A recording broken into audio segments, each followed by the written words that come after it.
Welcome back to the Comfy Chairs, a podcast from 123 Limited. This is Kate. I found myself having a lot of conversations recently about how differently people view direct communication and kind communication. The first is typically perceived as forceful, confrontational, or even outright mean. The latter, nice but inefficient, too time-consuming. Here's the thing, direct and kind are not opposing forces or a binary choice, but seeing them as such has contributed to the collective discomfort, I believe, with confrontation. I also think that we have failed ourselves here. For one, confrontation, when we look at the parts of the word, con meaning with, and front meaning face, it simply means coming face to face with a person or issue. It actually involves connection. Similarly, there is a lot of research about how conflict and confrontation, when managed well, can contribute to the overall health and performance of a team. Amy Edmondson's The Fearless Organization and Patrick Lencioni's The 5 Dysfunctions of a Team are great resources to understand the role of productive conflict. My father once mentioned that he'd consider writing a book on management by confrontation, not argument or disagreement, but leading by fully facing issues. So, in honor of Father's Day this year, and of everything I've learned from him, I'm pleased to have my father join me for this conversation. Welcome to the Comfy Chairs, Dad. Thank you. Yeah, I'd like to take a moment so you can introduce yourself, please. Okay. Well, I'm obviously Kate's dad. Mm-hmm. My name's Charlie. And fact is, that's how I've always been known, even when I was in a reasonably high executive position. Everything was Charlie with a small c because I was too lazy to capitalize. Is that where I get it? Yeah. I am retired. The last 10 years I worked, I was an associate dean at a professional school in the Department of Defense, and for 16 years before that I was an instructor there, or a professor, and before that I was a military officer. And for all of that time I'm Pat's mother's husband. No, I'm Kate. She's Pat. That's right. Yeah. Do we edit that out, or do we just laugh at the old man? We'll see. Okay. I mean, you know I like laughing at you, Yeah, so we'll see. I think that's probably a good thing. But no, her mother and I will be married 54 years this summer. And I'm a maker. Yes, you are. Yeah, I get personal pleasure out of making things. I do woodwork, I do metalwork, I do machining, I do gunsmithing.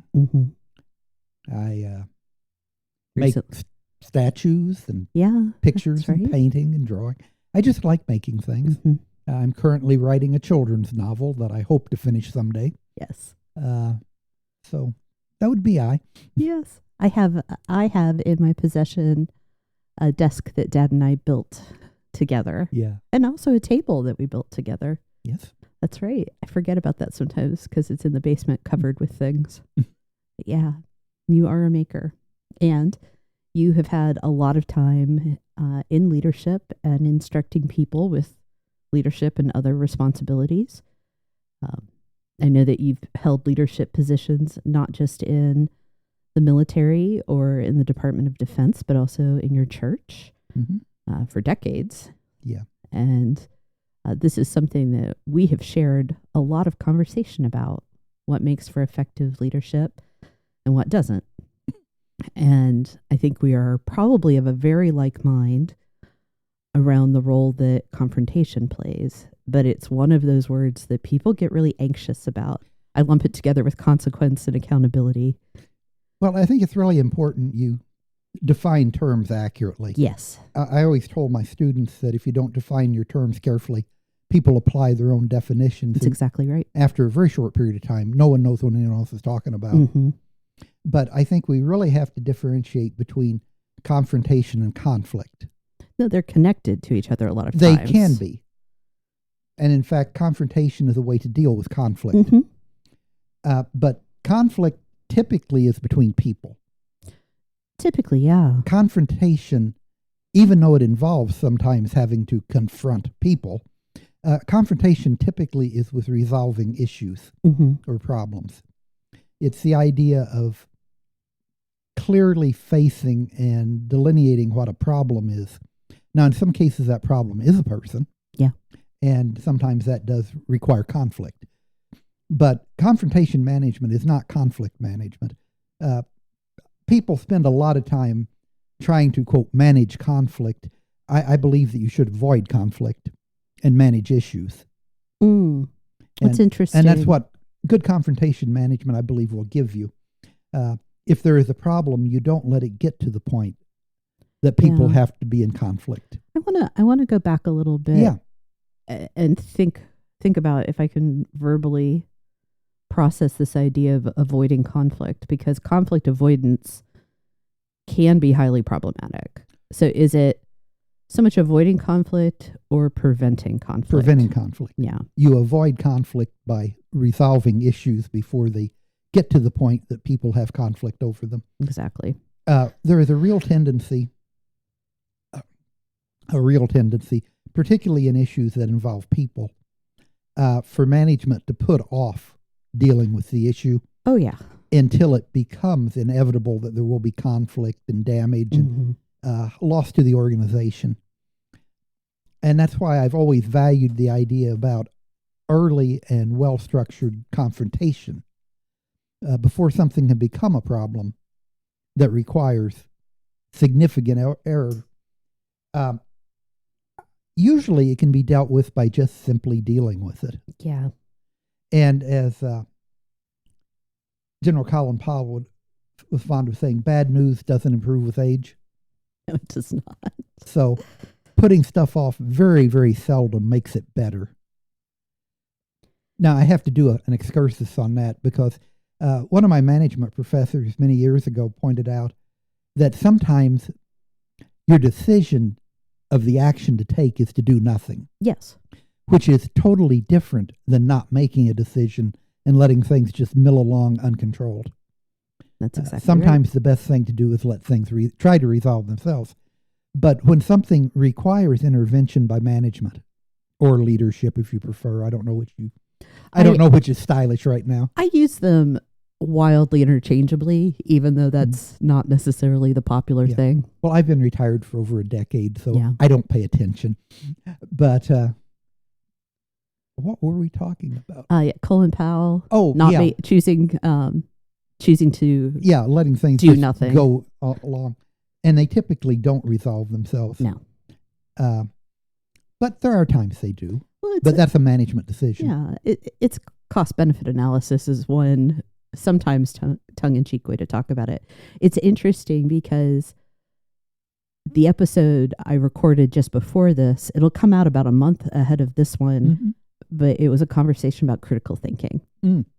And what you're talking about is the application of critical thought, of intentional decision making, has to play a role. Engraved in bronze at the military academy over one of their archways, it says, "When in doubt, do something."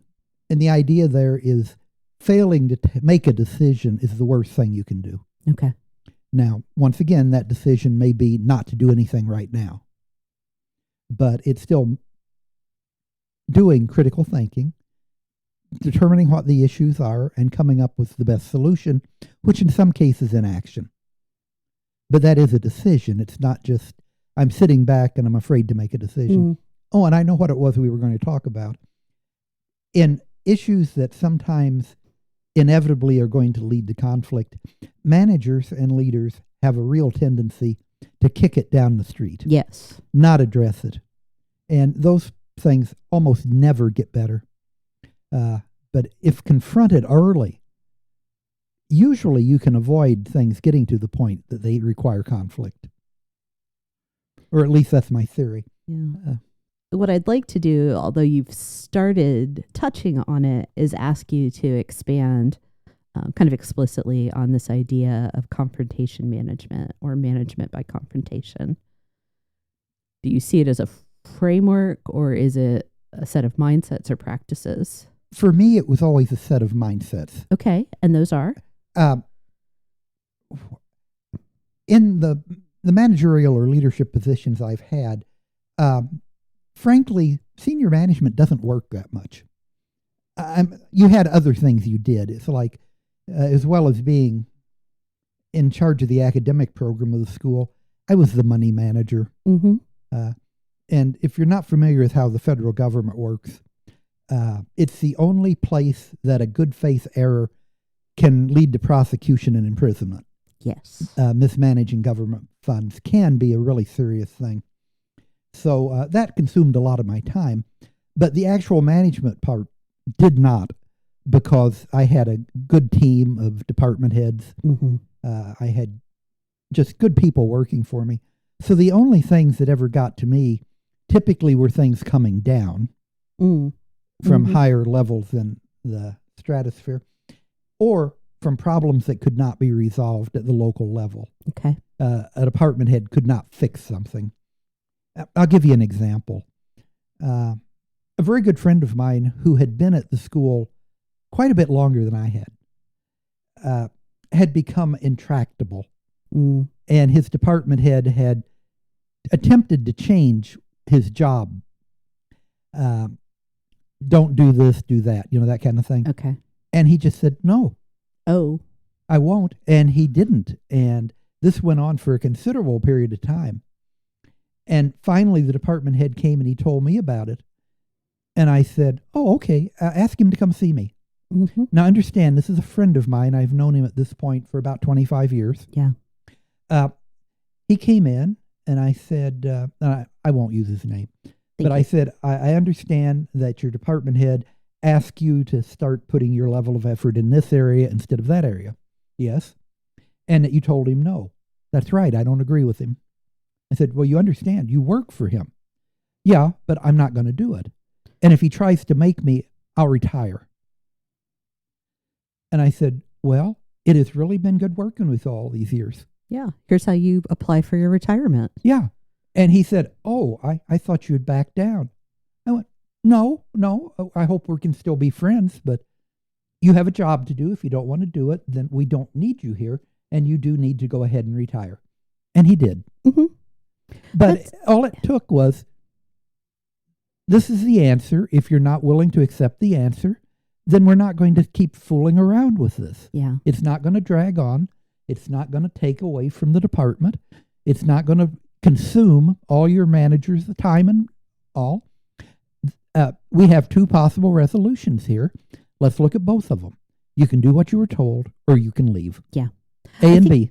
That is a frightfully common occurrence. I was just talking with one of my coaching clients about almost essentially the same thing. Somebody who was told you have some flexibility in your choice of scheduling has turned into this direct report is just making it up as she goes along, and they never know when she's going to be there. Mm-hmm. She was hired to work an quote unquote off shift, and she's saying she doesn't want that.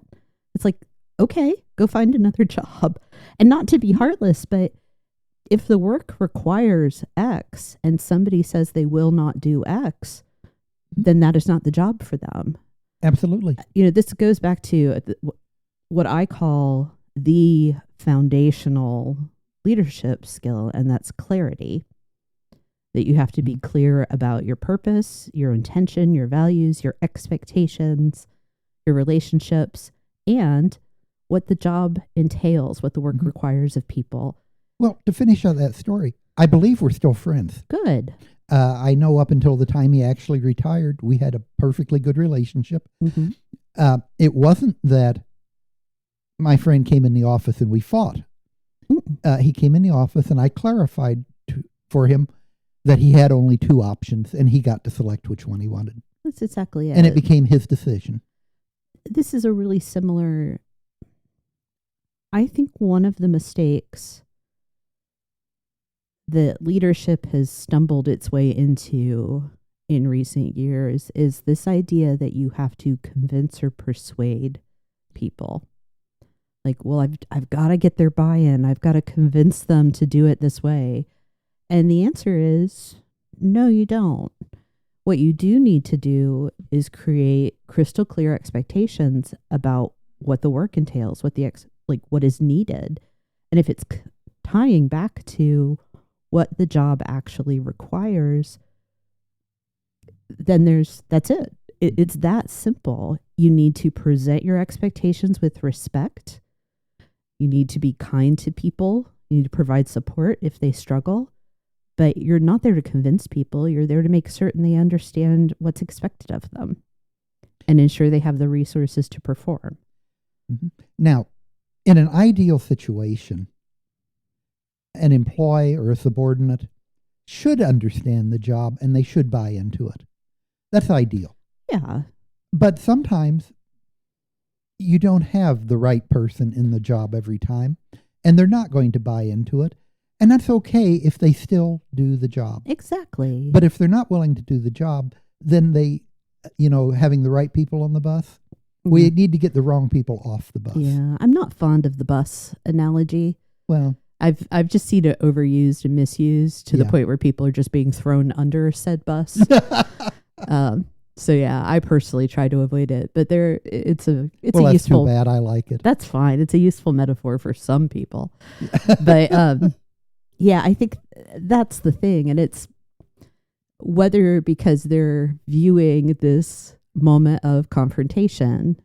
Excuse me. Yeah, you're fine. As a fight, a disagreement, as conflict.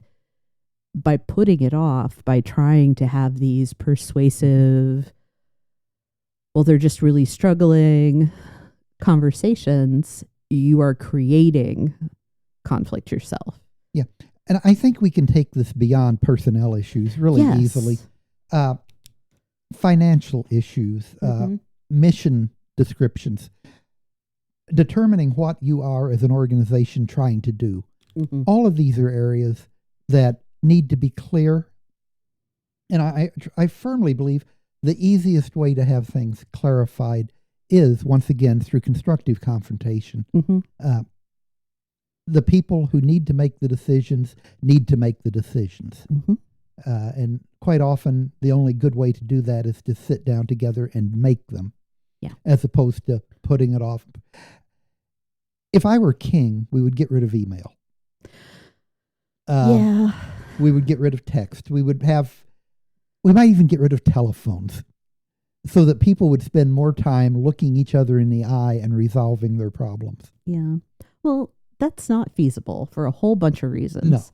No. So what is necessary is developing kind of the attitude and the discipline of facing people and being really clear about your terms. So when you do have to send email, are we all agreed about how we're using it, what type of things we're communicating in it, and what is our shared language around any issue?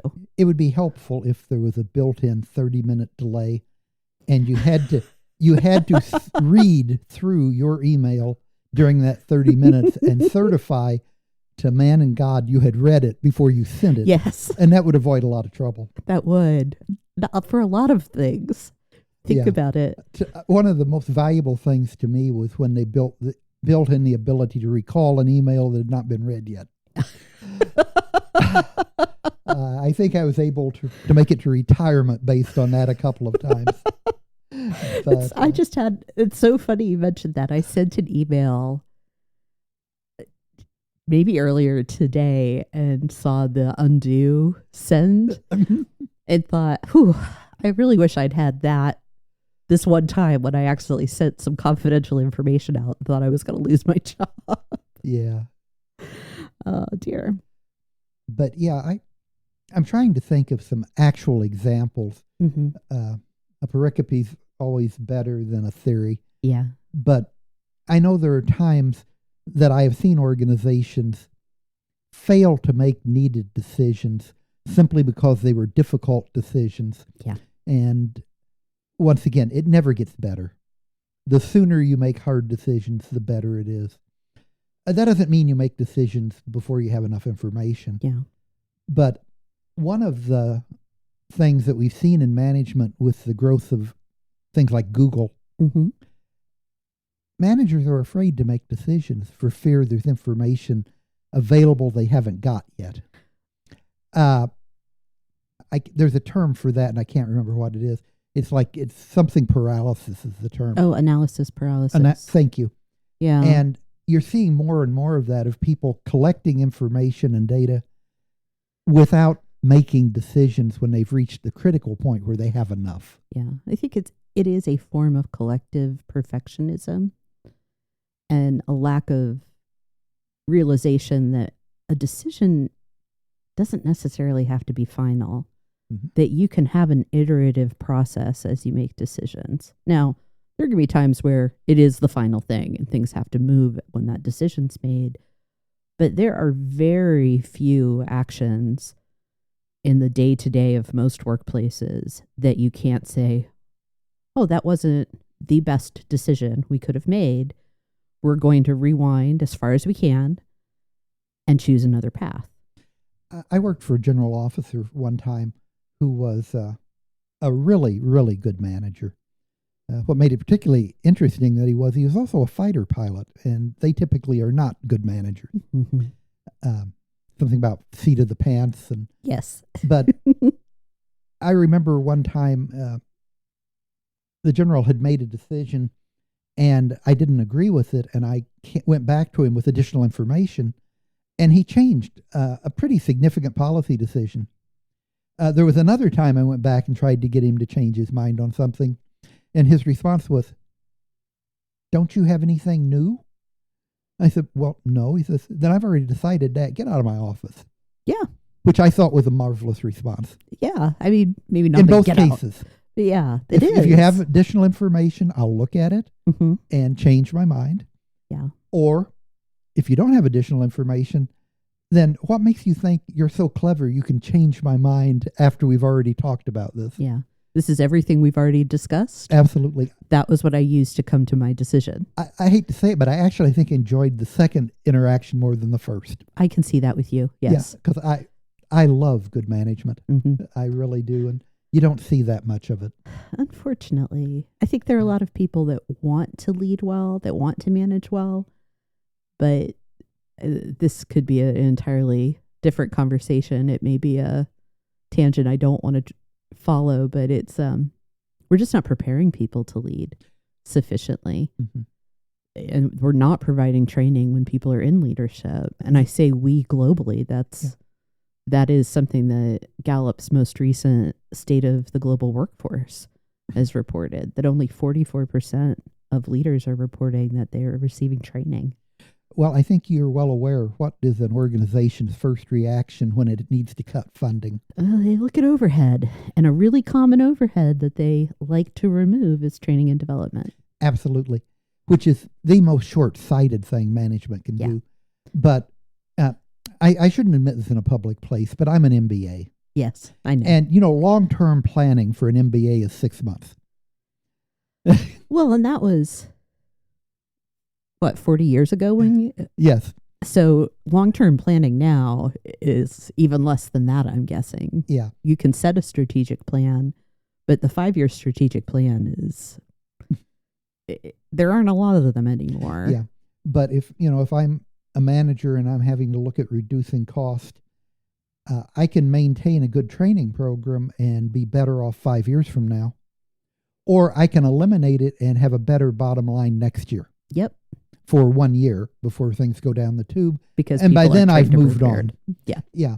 So, yeah, but like you say, that's a tangent to what we're talking about. I mean, I think it's probably because I like to force connections. I can see some relation in this idea of confronting short and long-term concerns. Really, it's I am facing what feels like the bigger issue because it's finance and it's earnings, where the long term, I don't have to face it yet. I'll worry about that later. And it is in line with what we've been talking about. And I think there's a lesson there that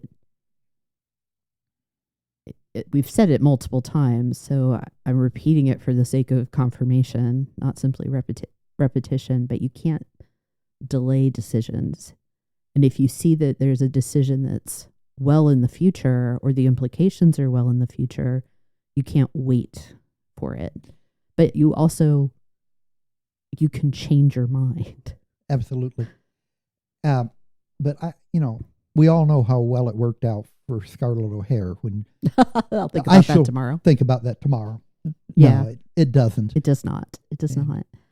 One of the things that I see running through some of this is the question of the skill, competency, trait, however you want to classify it, of leadership courage. That having the fortitude, the willingness to face something, to not delay, does require a certain amount of courage, because we're talking about people's livelihoods. We're talking about reputation. We're talking about just common, everyday human fear of being judged, too. That some leaders, they may have to think about, am I making a safe choice or a courageous choice by not facing something? Well, assuming you're dealing with good people. Yeah. There are the narcissists and the psychopaths and the sociopaths. They're out there, but by and large. Yeah. Many of them in high positions. Yes. But putting them to the side, good people want to be liked, and they want to do what is right. Yeah. And quite often, those two things are in conflict. Because quite often, if I have to make hard decisions, people aren't going to like me for it. Okay. Yeah. And what you see is, you're talking about courage, you see a lot of managers deferring hard decisions because they don't want to make people not like them. Agreed. And like I said, I was in the terrible position of having to fire a friend of mine one time.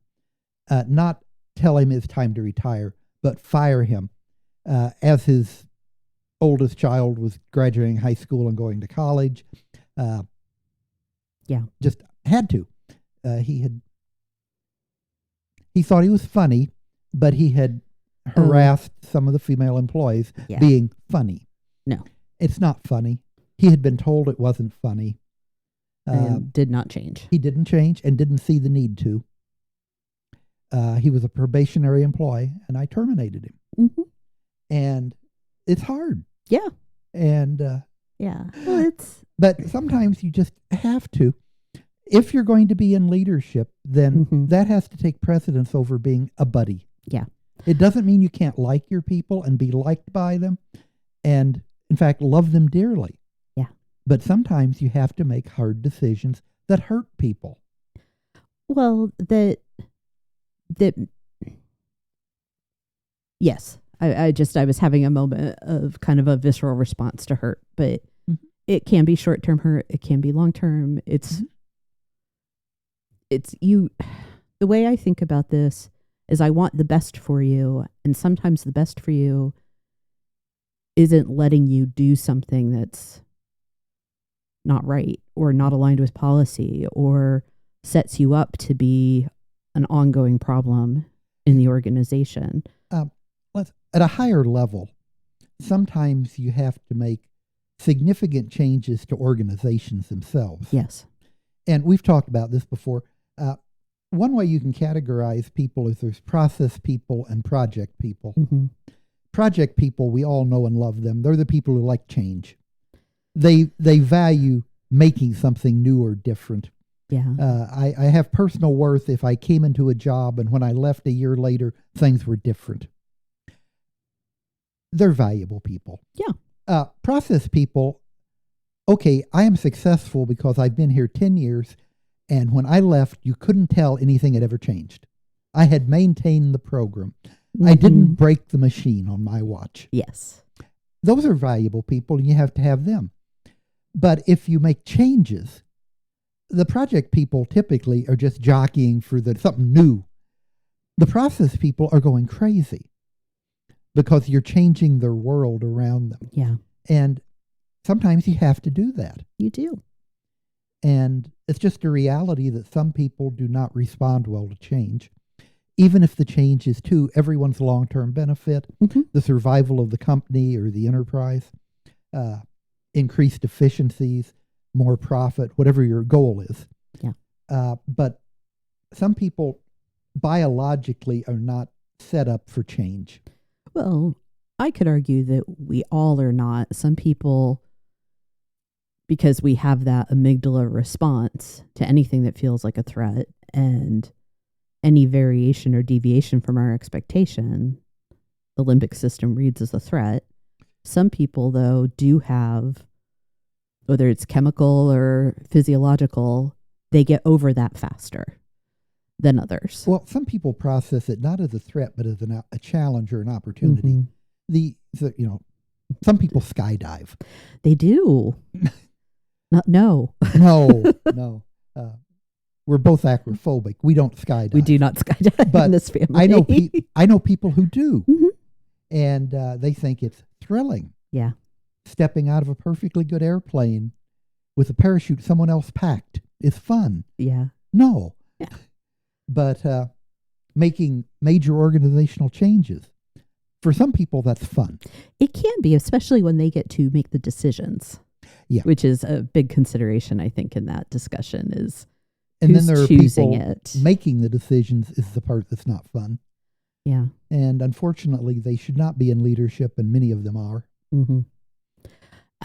I think it's a very natural thing that we've gotten into talking about change in a conversation about confrontation, because that is the big thing. One of the people with whom I work closely, Peggy, we joke with each other that we could make the case that all leadership is change leadership. I could also make the case that all learning and development work is change work. Because you're starting in one state and you're asking people to do, even if it's just take action, you're asking people to change. Well, over time. At a micro and macro level, if you aren't having change, then there is nothing to confront. There is nothing to cause conflict. Exactly. But if you're not changing, you are not living.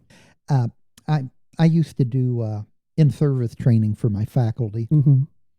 And I had a graphic that started out with a picture of a dinosaur, and it morphed into the skeleton of a dinosaur. And the caption was, anything that is not growing is dying. Yeah. Things have to change. Well, this is my pet theory that the majority of us, let's say 99.9% of us, fear change, I think, as this very visceral, almost primordial fear of death. Because as soon as we're born, we begin to change. And the inevitable end of that change, aging, is death. So I think on some level, we fear change, we being humanity, because there is a fear of death also ingrained in us. That's the Kate theory, right? It is. It's my theory. Like I said, it's my pet theory.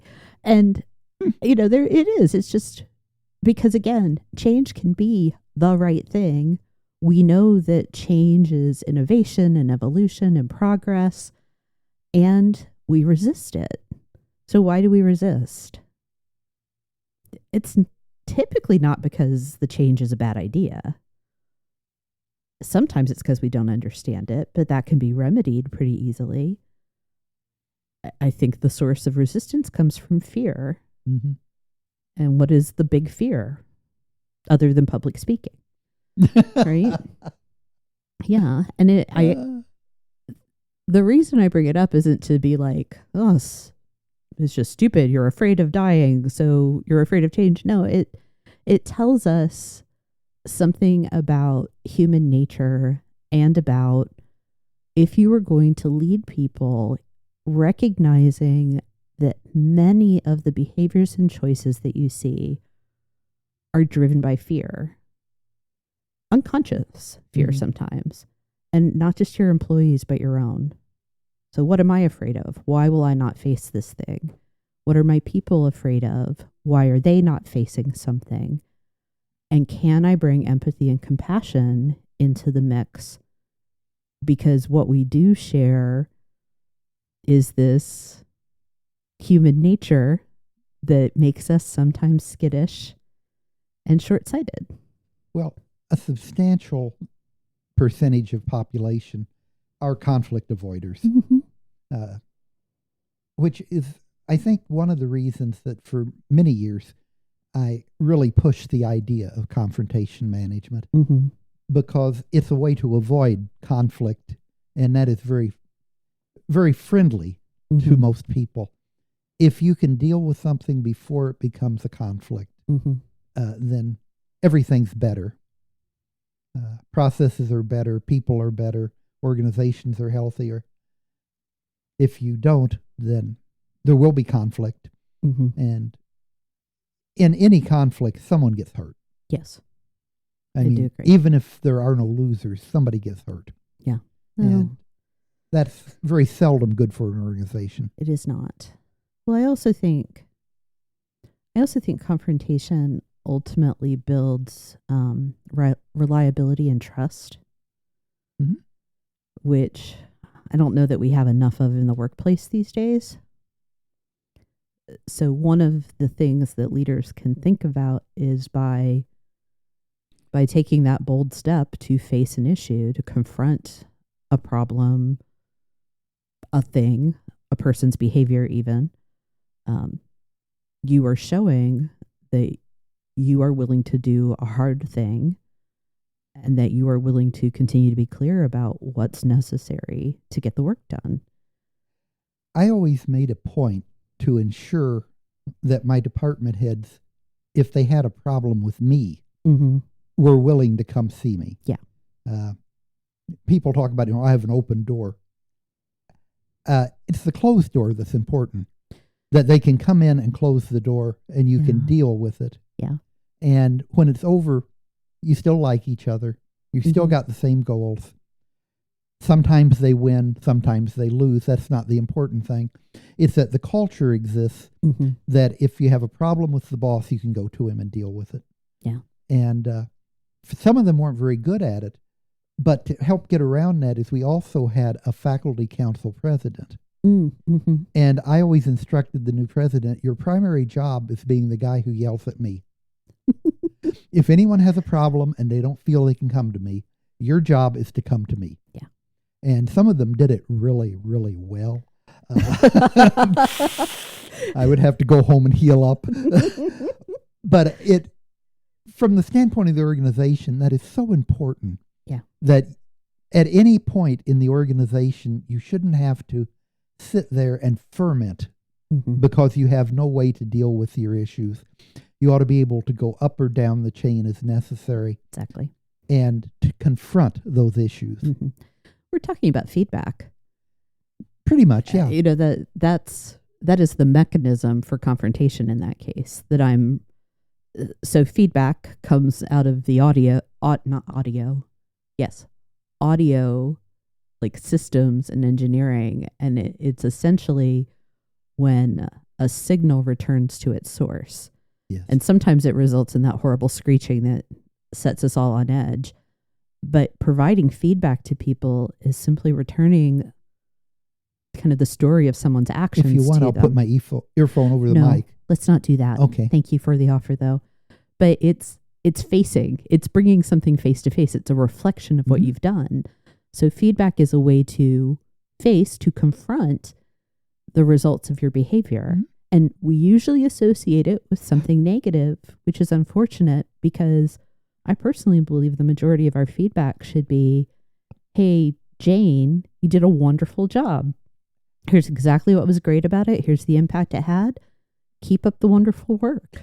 My predecessor in my last job was also my mentor for many years. Yes. Professor Bresnahan. Yeah.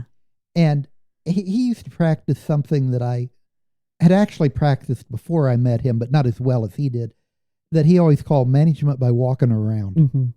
And he would set aside time in every day that he would just walk around the faculty area and visit. And always manage to find something positive to say about everybody, or have a question that he knew they would like someone to ask them. And I used to do that too. Sometimes I'd go out and get a box of clementines. Yeah. and walk through the office and just yell, "Clementines," and people would stand up and I'd toss them to them. Mhm. And if someone looked at all troubled, I'd go over and visit with them. And it's amazing what you find out Mhm. just walking around. Yeah. As opposed to formal feedback. I've never found formal feedback processes to be that valuable. Well, I think people need simple handles to understand how to do it effectively. And unfortunately, those have become concretized and receive bad reputations over time. I tried really hard to get our software people to set up a thing so that when people logged onto their desktop computers in the morning, it would come up with a menu of smiley faces. Smiley, big smiley, small smiley, straight face, frowny, Yes. horrible. And the first thing you did each morning is you would punch one that was how you were that day, For what purpose? just to feel how things were going. Oh, yeah. It wouldn't say George. I wouldn't get a report that said George is unhappy today, but I'd have a little icon that came up, and it would be, all right, we're kind of straight faced today. Something's going on. Oh, yeah. My management didn't like that idea, and it never happened. But I like real feedback as opposed to formalized, fill out the form feedback. Well, that's so. I'm going to pause us for a second to kind of Sure. get clear about some of the different forms and functions of feedback. What you're talking about in terms of formalized feedback systems and what you're kind of not thrilled with is the idea of creating avenues for employees to, as a body, to deliver feedback to their employer. Employee engagement surveys or... I think surveys is the thing that I have the greatest long-term hostility toward. Because typically they don't survey what you think they're surveying. And the people who get the results don't understand what the survey actually surveys. Yes. I mentioned that for 16 years before I played dean, I was a teaching faculty. I taught a technical management course, actually several different technical management courses. And at the end of every course, we would give every student a survey. Yeah. And they would fill out this standardized survey that had been developed by the faculty to ensure it could not be answered in a way that was harmful to the faculty. And then... smile sheets, the worst of all evaluation. We would do an end-of-course evaluation, a report, where we would put in the survey results, and they would go to the department, and then they would go to the dean, who never understood them, ever. I never knew a dean who understood them. And sometimes they would come around and say, "Oh, you had such a great class." No, sir, it was the worst offering I've ever had. Or, "What went wrong?" Well, nothing went wrong. "Well, this is a lower number than you had last time." Well, yeah, because the last time I had a class here and everyone was here on a vacation pretty much, and everything went well. And this one we did out at their work location, and people were having to go back to work after the class, and they didn't have the time to dedicate to it. And we did have a hurricane that week. Yep. Well, I noticed that so-and-so's classes have lower ratings than so-and-so's. Yep. Well, what's wrong? Nothing. No. Well, why is theirs lower? Well, because it's a more technical class. It requires harder work. People typically like the softer studies more than the harder studies. Yeah. And also, we're asking for people's reaction. And it is an immediate reaction. Rather than trying to assess and understand the genuine impact of that training. This is another rabbit trail I could take us down, because I definitely have a soapbox about program evaluation. Yeah. And how to measure the success. But that is a type of feedback. But there's like surveys and kind of like a large body providing feedback is one thing. And then there's that individual. We typically think of feedback happening from the manager to the employee. Occasionally there are organizations and teams that can establish peer-to-peer feedback. Either organically or programmatically. But with this, the closed door being more important than the open door, you're talking about feedback up to the manager, which I think is managers, leaders have to have a practice of requesting feedback from their people. That is how you know, and you make it safe by the first time someone gives you the feedback you've asked for by saying thank you. Mm-hmm. Not arguing, not defending, not debating. You say thank you. And if you need time to sit with and process what you've heard, tell them that. Do it and follow up. I think we're in violent agreement. Yes, we are.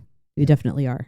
I wanted to kind of bring that back, that I felt like we'd started talking kind of more about employee survey than individual feedback. See, I don't even object to the surveys because I used them for years beneficially. What I objected to is they're being used inappropriately by people who didn't understand. Yeah. As you said, a reaction survey isn't a question of how good was this. It's how do I feel right now? Yeah. Did I have a good time? Do I feel good today? Is the sun shining? As opposed to, did I learn something that will help me a year and 5 years from now? And can I demonstrate that I learned it? Yeah. Was the instruction such that I'm actually able to do the thing as a result of having attended this class? Yeah. And many training programs do not take that into account, and instead they rest on the laurels of, well, everybody left this class saying that, Charlie was a great floor show, basically. Yeah. It's like, I can make people laugh all day in a class, but if they leave and they don't remember. I'm going to tell you a story. Yes, please. I mentioned that I taught a technical management course for years. Well, there was another parallel course on a topic I knew nothing about whatsoever, but they had a backup in students. They needed more faculty teaching that topic, and I was asked if I would teach it. And I explained to them, well, I don't know this topic. And they said, well, yeah, but this is just an introductory course. You just have to know more than the students. So I went over and I sat in on the course director's offering, and I took notes, and I listened to recordings, and then I taught his class. And if someone would ask me a technical question, my response would be, I don't know, I'll ask Rich and get back to you. Mm-hmm. At the end of that year, all of our students rated me as more knowledgeable in the topic than they rated him, because I had a better classroom presence than he had. He was the technical expert. I never gave an answer that he didn't provide me, but the students fed back that I was better at his topic than he was, which did not make him a happy man, by the way. Well, honestly, frankly, one of the things that probably made you a more appealing instructor, not just classroom presence or style, but the willingness to say you don't know, that increases our credibility a lot of times. And boy, I must have been credible.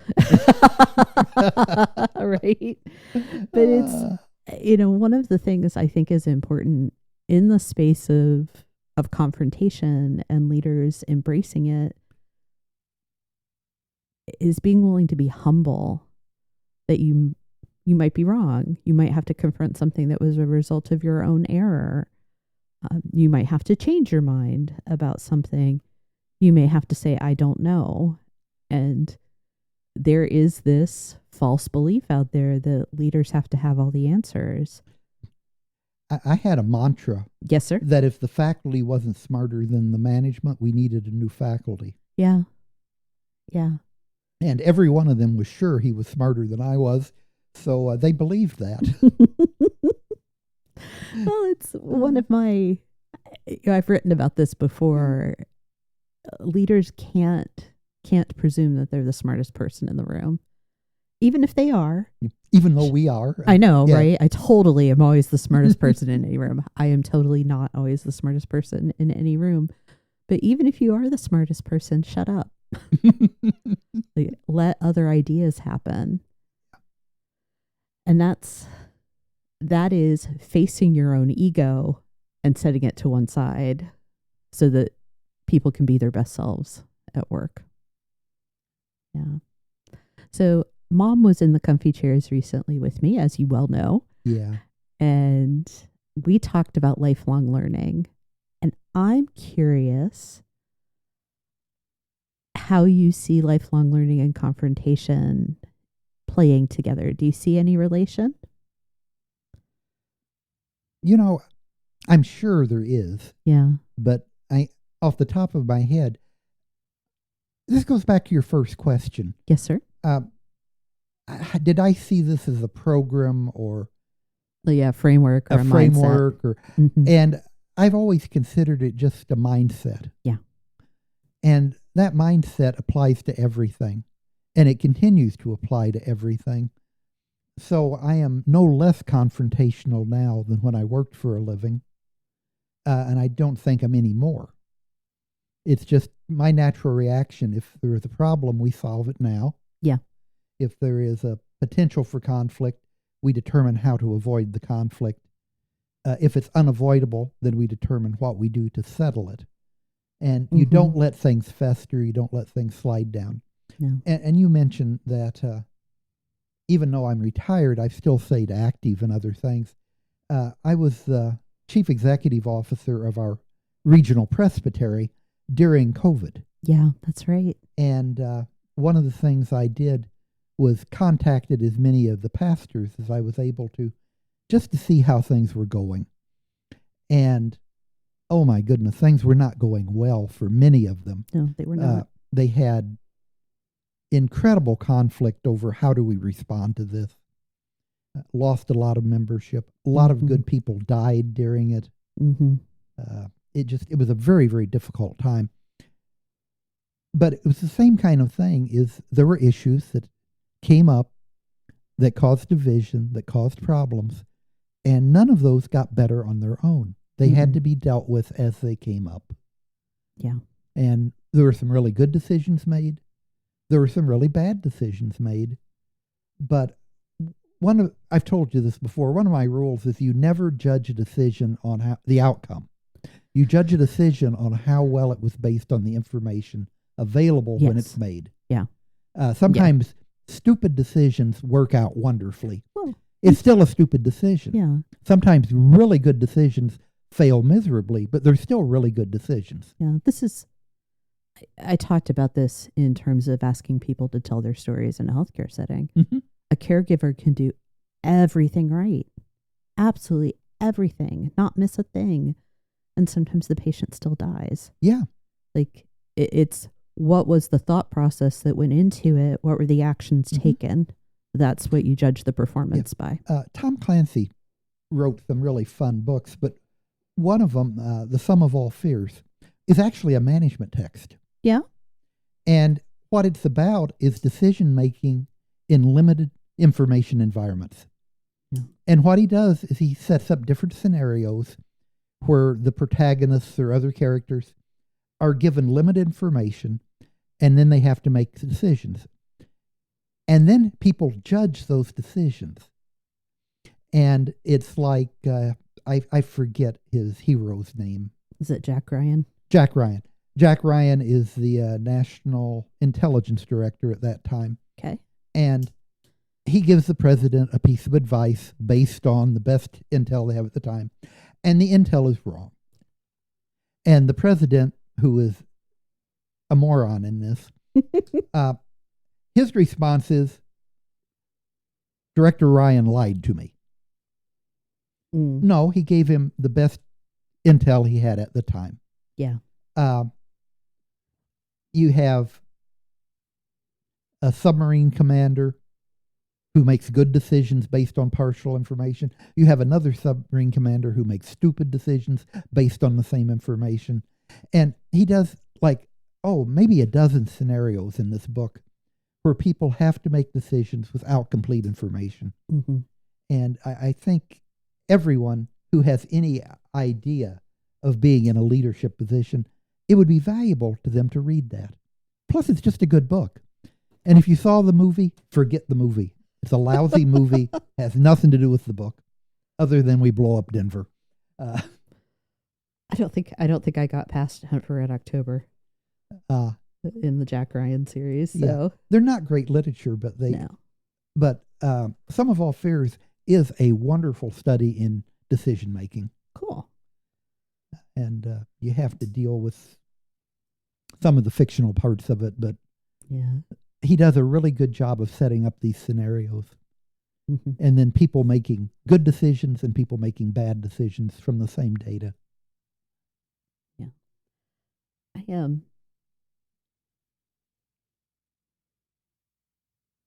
I lost my train of thought. I'm going to ignore that. So we're kind of at that point where we're reaching that natural Mhm. close. So I like to ask if there are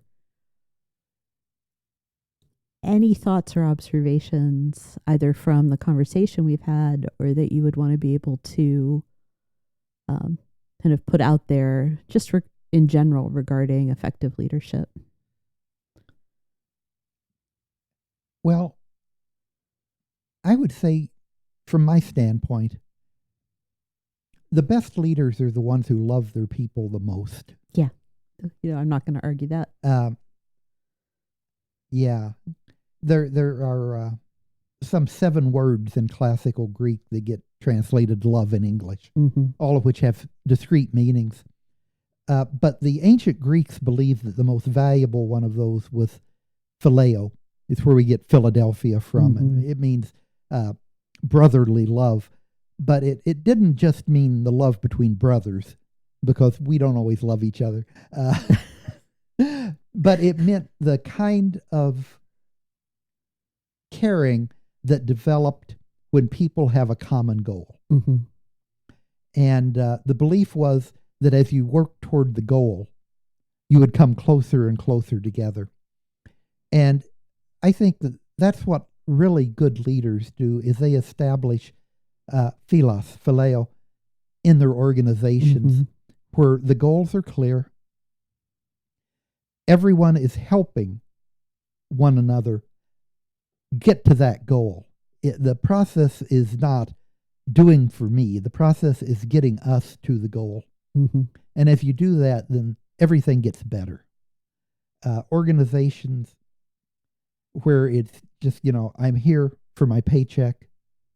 I don't have any idea what this company's trying to do other than make a buck. Yeah. Well, No. So I don't fault people for sometimes just being there for a paycheck. There are a lot of reasons why folks end up. You've got to have a job. Yeah, that's exactly it. Like, I fed you. Thank you. Thank you. You fed me. You sent me to college.